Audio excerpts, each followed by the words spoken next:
let's turn our attention to that side.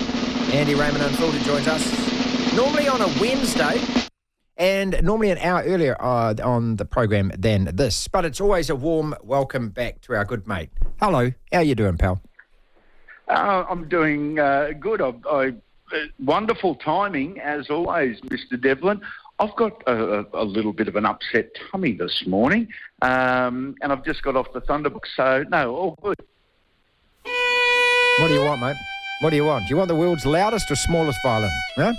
I'm not her, mate. I'm not her. Yeah, no, okay? I'm not her. I'm obviously speaking to the wrong person. You're speaking to the wrong person, mate. I mean, to tell her that, and then you don't have to make dinner, you don't have to make the bed, you don't have to do any housework, mate. You're talking to me, mate. I'm just saying, go back to the bar, get me another beer, I'm watching basketball. Come on.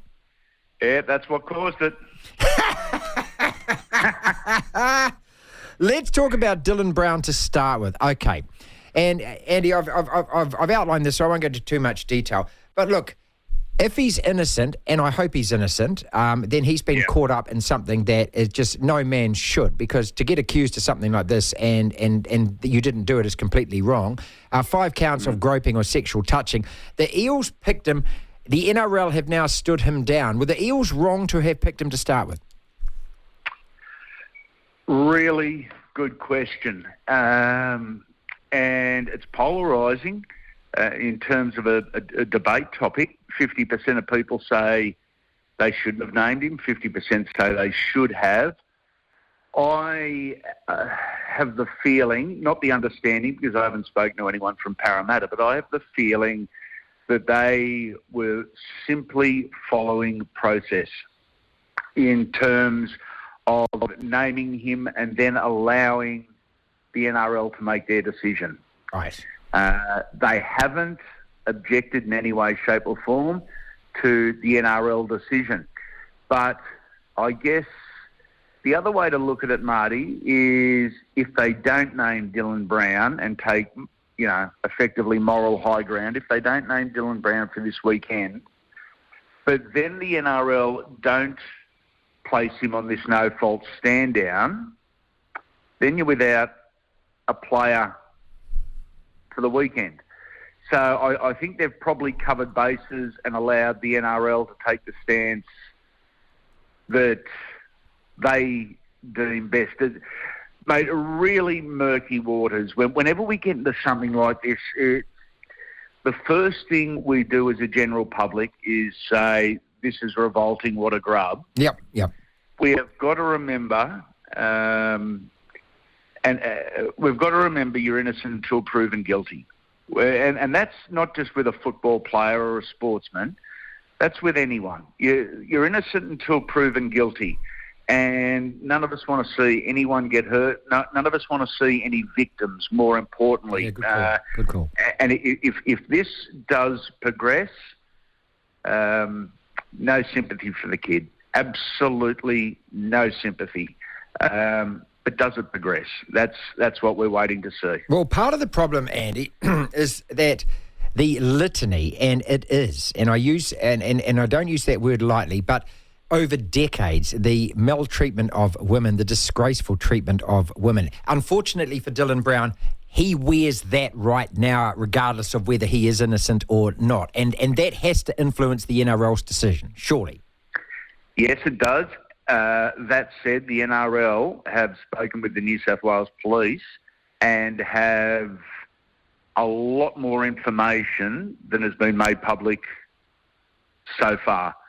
So the NRL and their legal team, and believe me, the legal teams are the most important teams in all this. You know that. The NRL and their legal team have come to the conclusion they've come to with a whole lot of information. It's not just the NRL saying, oh, on the face of it, we should do this. They've done a lot of homework in, 48 hours. They've done a ton of homework, and they've got a better idea of what's happened, where this is going, and how this will play out. However, I'm going to tell you a story that was relayed to me an hour ago after I just finished one of my podcast interviews. There was a player, and I'm not going to say who it was, there was a player a couple of years ago who was caught up with something very similar. His name, his family dragged through the mud, and a horrendous, a life-changing allegation and moment for this player. Everyone said at the time, geez, he's not the guy I would have expected. This stuns me. And it never went any further. It didn't go to court, but there were police allegations. He was initially charged. It made the papers, it made the headlines, and he was scum of the earth in everyone's eyes. The charges were withdrawn by the prosecutor. Nothing ever happened. It was the female crying foul and not telling the truth. So everyone needs to take responsibility. Everyone needs a cool head. I may sound like, an old bugger, but you're innocent until proven guilty. But if you are guilty, all bets are off. Yeah, I don't know whether you're talking about Sean Kenny-Dowell, but he got involved in that. Okay, so there's another one where a woman that he was with broke up the relationship, and she'd been out with a few NRL players and had tried the same trick, that he had been assaulting her and all of that kind of stuff, and that ended up getting thrown out. His name dragged in the mud. I do understand that. One final question on this, though. I know that the players, as an adult, you should be free to go about your business. You should be able to free to go out, have a few beers. You should be able to free to go out with your mates or not. But it's still, there's still a grey area for me. It's the weekend. It's a game. I don't know whether or not it's the right way to prepare for a game. Well, certainly not the right way to prepare, but the right way after a game is to be at a pub at 2 a.m. or whatever. They're just, they're young men. They're young, dumb, and full of. You know what the saying is. I just wonder whether even that now has to be looked at, and just in terms of, is it better for you to go and have a few beers at a mate's place? It just seems, it's wrong. You should be able to do what you want, but you can't. You can't, because this could happen to you. I'm not saying he's innocent. I'm not saying he's guilty. I'm just saying that do you have to be aware of that? It's the old cliche that nothing good ever happens after midnight, and we laugh about it when we're young, and we think the old blokes are silly, and if I want to go out till 5 a.m, I'm going to go out till 5 a.m. and do exactly what I want when I want, and no one can touch me. That it's all part of the learning process. In hindsight, what a ridiculous decision on the bye weekend to go to a place that's got a reputation, and to be out late dancing in sunglasses at 2 a.m. and putting oneself in that position. Not the smartest decision the kid has ever made, and that's being simple. So much to unpack here, and I'm going to keep coming back to it before I explode and say innocent till proven guilty. So I'm not going to hang the kid, but I bet you wish he could have his time over again. You'd go over to your mate's place, you'd light a fire, you'd sit out in the backyard and drink yourself into a stupor, with the gates locked and no one there. Play on. ARU Andy Raymond Unfiltered is with us. Nathan Cleary out for 6 weeks. Is this, I don't want to call it a blessing in disguise, mate, but as far as Origin is concerned, as far as the Blues is concerned, if Nathan wasn't injured, then there's no way that Bradford is going to break up that Penrith combination. Is that going to actually work for the Blues, that they are on the back foot? They now become serious underdogs, and maybe Nico Hines gets a chance here. It's going to be interesting as to who gets the job and why they get the job.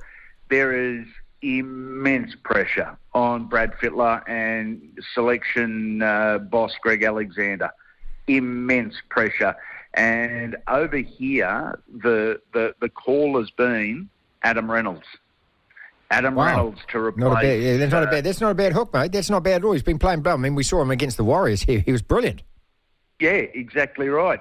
But then when you've got Adam Reynolds, do you go with his old club partner, Cody Walker, who has arguably been the form 5/8 of the year? Their combination has been wonderful. However, news has just filtered through, and I'm just saying in the last 20 minutes, Cody Walker has failed to finish a training session with the Rabbitohs with a leg injury. The Rabbitohs are up this weekend, but Cody has failed to finish a training session. Wow, the pressure is on Freddie Fittler and Brandy Alexander. I love those two blokes, mate. I must admit, I was a Balmain fan at the time, mate, but I love those characters. you say those names, mate. God, I know, look, we're old guys and we hark back to a better time, but that Raiders side with Bradley Clyde and Ricky Stewart and Mal Meninga and Brent Todd and the Brick with Eyes and that, and all those Balmain. When the buttocks is moving forward, Balmain's moving forward, and that was Paul Sirenen, mate, the smallest pair of shorts that a man could ever wear. And I was going to say decently, but they weren't decent, were they? God, I loved that. I loved that time of league, Andy. I adored it. Yeah, it's the era I grew up on, the Parramatta dominance, then the Tigers and the Raiders. Big Paul Sirenen, the buttocks, mate. Smallest pair of shorts in rugby league with the biggest arse in rugby league. It's just a wonderful time, and if you can't get excited about that, you shouldn't be watching sport. Shouldn't be watching it, mate. So when do the Origin teams get named in? They get named on Monday, both sides naming them Monday morning. You know what I'd like to see? I'd like to see a show built around Origin teams being named. And good I think idea. It should be on Good idea. I think it should be on the Sunday night. It should be free to any network. It should be free to any radio network that wants to take it. Produced by the NRL, and it can be 15 minutes for New South Wales, if that, 15 minutes for Queensland, if that. Look, if it was done smoothly with a few ads and a few sponsors, you could probably knock it off in a really slick 15, 20-minute production. And I reckon every network, radio and television would take it. No, of course they would. And I'd then add on to the end of it, whether you want to watch it or not, and here's a couple of rabbits from both the Blue side and the Queensland side to debate that. And actually, I don't think that guy's a dickhead. He shouldn't be picked. Mate, it'd be brilliant, Tally, wouldn't it? Wouldn't it? Oh, be absolutely terrific. So, next Monday, it's D-Day. So many injuries coming out of Origin and out of last weekend. I think both coaches looking at it this weekend are probably just hoping there's no more injuries. A couple more topics. We'll let you go. Andy Raymond Unfiltered, that's the name of the man's podcast. We've got a podcast out every night, mate, competing with yours. Not with the numbers, of course, but I think just in terms of the enjoyment, listening pleasure, may I say. Yes. The WTC, I'm going to say this loud. I'm only going to say it once, okay? So prepare yourself for it. You're going to be the World Test Champions of cricket. Okay, that's as enthusiastic as I can be. Is that all you've got? That's all I got. Who would you rather win it, Australia or India? Anyone but Australia. Is that right? That's true. Is it still that mentality? Well, in terms of your cricket side and the English Pommy rugby team, I don't care who you're playing, mate. I don't want you to win a single game ever. I know that's been childish of me. Yeah, no, that's childish, but we expect nothing less from the pair of us. When we're playing England in the Ashes, surely you are cheering Australia. No, I'm not. That's the worst thing about it, mate. I will cheer Eddie Jones and the Wallabies against the Poms in rugby every time, but when it comes to the Ashes, I just say, look, it's just because you've horned us. You've moosed us. You've beasted us. You didn't even deign to play Test cricket against us from 1946 to 1974, mate, because you didn't think we were good enough. We should turn around and now say, in terms of rugby, we're not playing you until you get good. I mean, well, you'd be bloody right. Well, we this hurts us, and we keep this, okay? And and then I go back to Dyer the Liar. I mean, don't even start me on Danny Morrison getting that wicket in 1987 at the Melbourne Cricket Ground, and it should have been a win for us. You haven't had your tablets this morning, have you? I have just graciously said that you're going to be the best in the world. We're going to finish on Live Golf and the PGA. And this is one of those moments. Where were you when you heard JFK got shot? Yeah. Where were you when you heard what that Live and PGA have made up? Amazing, isn't it? I was stunned when I woke up this morning and read that headline. And you know what I was most stunned about? The fact that no one saw this coming and no one predicted that it was anywhere close. It was just, from my perspective, it was absolutely out of the blue. And, wow. I think it's like Super League going back, all those 25, 30 years. It's like Super League. Two guys want to make more money. They don't think they can make the same type of money that if you're in competition. So they settle for 75% and you join forces. Golf's going to win out of this at the top level. what happens below that be really interesting to see. I haven't read what the plan is. I haven't read what the format is. I looked at the headline and thought, wow, I didn't see that coming. No one did, mate. Our good mate Graham Agar said to us... I think it's the biggest bombshell in golf that I've seen in 40 years. And that's a man who's covered the game for 40 years. ARU, Wow. Andy Raymond Unfiltered, the podcast. What have we got this week? Terrific interview with former Magpie, Dragon, Mariner, Ram and Cowboy Noel Goldthorpe, who has largely stepped away from the rugby league spotlight, but gives us a bit of a warning about superstars going back to play bush footy. He was king hit in a game here on the Sunshine Coast. Well into his retirement. It ended up in the courts. It ended up really, really ugly.